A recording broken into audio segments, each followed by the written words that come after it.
지난 강의 이어서 계속 나가보도록 하겠습니다. 지난 시간에 이제 삼국 시대 남북국 시대 중에 통일신라에 대해서 좀 알아봤잖아요.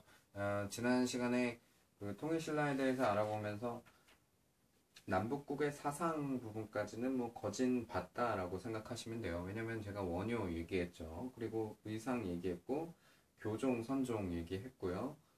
뭐 그런 거 다 얘기했으니까 이제 사상 부분은 뭐 간단하게 정리가 된 거고요.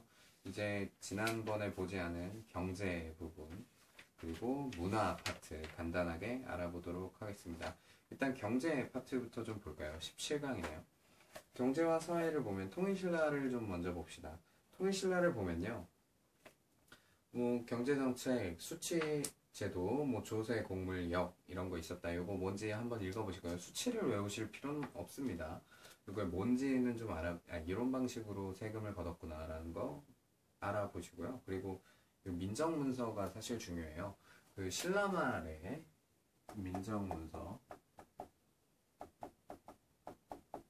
이 민정문서가요, 그 신라 사회를 물어보는 문제 보기나 지문으로 제일 많이 나오는 문서입니다. 그러니까 이게 당시에 어느 마을에 누가 살았고 얼마나 살고 있고 이 지방에서 뭐 세금을 얼마나 걷어야 되고 뭐 하여간 이런 걸 정리한 문서예요. 근데 이 민정문서 요거를 직접적으로 물어보는 문제는 저번에 한번 나왔으니까 뭐 이번에도 나올지는 잘 모르겠으나 지문으로 뭐 요게 통일신라 시기의 문서이다라고 나오고 그리고 이걸 알려준다. 그러면은 이제 보기에서 요거 민정문서 얘기하는 것 같은데 하고 좀 캐치를 하셨으면 좋겠어요.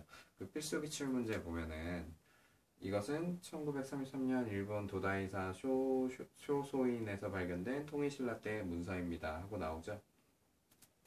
그러니까 사실 우리가 지금 통일신라 때 무슨 문서들이 있었는지를 외우기가 쉽지 않아요. 그 시간상으로도 많지 않고. 근데 가장 유명한 건 민정문서다라는 거 정도 기억해 두시면 되겠어요. 왜냐면은 사회, 경제적인 부분을 물어보는 문제가 한 문제 정도 꼭 나온단 말이에요. 그러면 근데 요 곡에 나올 순서쯤에 문서를 보기로 제시하고 지문으로 제시하고 문제를 풀라고 한다. 그러면은 웬만하면 민정문서겠구나 하고 생각할 수 있다라는 거죠. 조금 야매 같지만. 네, 민정문서 요런 문서고요. 그리고 밑에 보면 관료전 지급했고 노급을 폐지했다. 근데 다시 부활했다. 백성에게 정전을 지급했다. 이거 우리가 사회에 보면 그 과정 보면서 다 봤던 겁니다. 그러니까 제가 한 번만 얘기하고 넘어갈 수 있어요. 경제생활은 어땠는지 볼까요? 농업 생산량이 발달했고 수공업이 성장했다. 그리고 시장이 증가했다. 이 시장은 지증왕 때 먼저 동시라는 곳을 설치를 합니다. 근데 이게 확대돼서 뭐 서시라든지 남시라든지 이런 식으로 더 시장이 확대돼서 추가되는 거예요. 그래서 시장 있었다. 동시, 서시, 남시 요거 있었다. 머릿속으로 기억해 두시고요.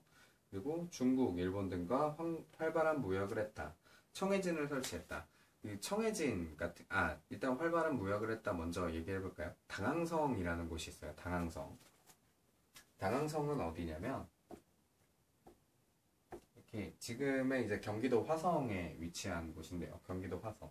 근데 그 진흥왕 때 한강 유역을 차지했다라고 했죠. 어떻게? 성왕의 뒤통수를 쳐서 한강 유역을 신라가 확보를 했단 말이죠. 땅이 이렇게 된 거예요. 신라가 확보를 했어요. 그래서 이제는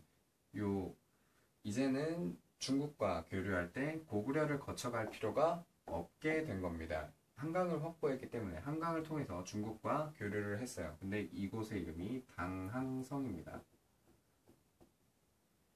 이거는 나중에 남북국의 외교, 대외 교류를 부분할 때 또 나올 거예요.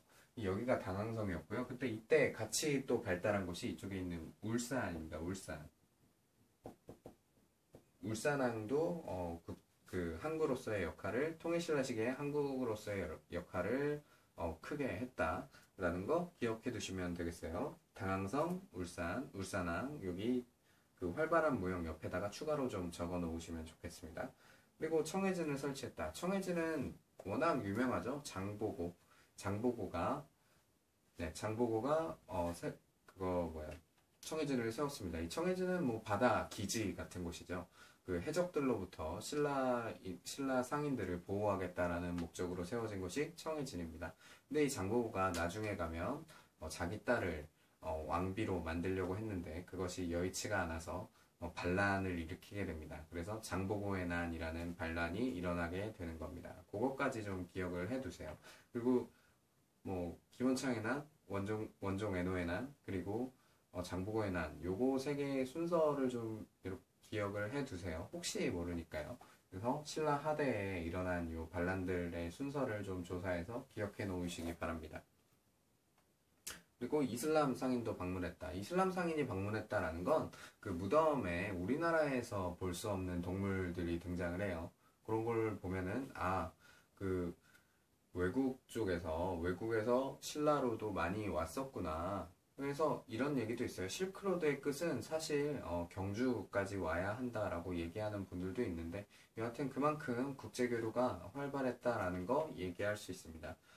발해는요 그냥 보고 넘어가세요. 발해의 경제는 보고 그냥 넘어가시고요. 그리고 사실 발해 설명할 때도 경제 부분은 자세하게 설명하지 않을 겁니다. 그러니까 네, 그냥 그 정도로 하고 넘어가시고요. 남북국의 사상 부분은 우리가 다 봤어요. 아까 말씀드렸지만. 그리고 넘어가서 통일신라의 문화를 봅시다. 발해의 문화는 발해 볼 때 같이 보도록 할게요.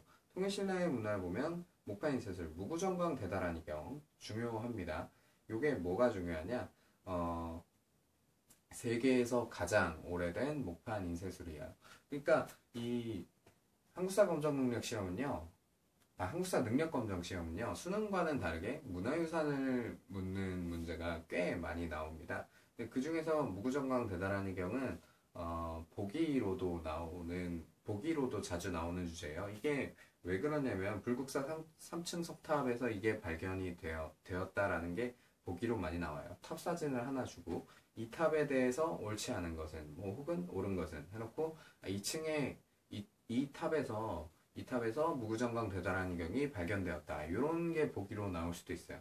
그리고 뭐 유네스코 문화유산 이런 거 얘기할 때도 이게 껴서 나올 수 있습니다. 그러니까 무구정강 대다란이 경 세계에서 가장 오래된 목판 인쇄술이다라는 거 기억해 두시면 되겠습니다. 그리고 건축도 다 얘기했어요. 사실 불국사 얘기했죠. 석굴암 뭐 세트죠. 불국사 석굴암. 그 다음에 석탑은 경주 가문사이 3층 석탑, 경주 불국사 3층 석탑 뭐 이런 거 있다. 근데 신라말 선종의 유형으로 승탑과 탑비가 유행했다. 이것도 그냥 한번 읽어보세요.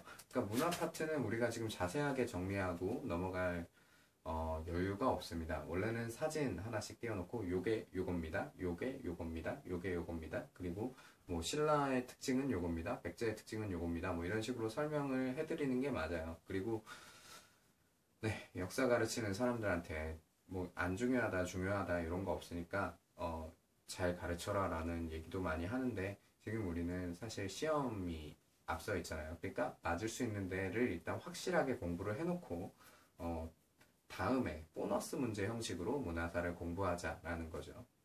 그래도 한번 읽어는 보셔야 되는 겁니다. 항상. 불상은 석굴암 본정굴, 뭐 보살상, 인왕상 뭐 이런 거 있었고 금속공예 이런 거 있었다. 금속공예 중에 유명한 건 성덕대왕 신종이다. 요거 정도 읽어보시면 되겠습니다. 네, 그렇습니다. 그리고 시간이 좀 남는 것 같으니까 아니죠. 끊었다가 다시 하도록 하겠습니다. 그 발해에 대해서 다음 시간에 할 거고요. 그리고 후삼국 시대에 대해서 간단하게 정리하도록 하겠습니다. 네, 수고하셨습니다.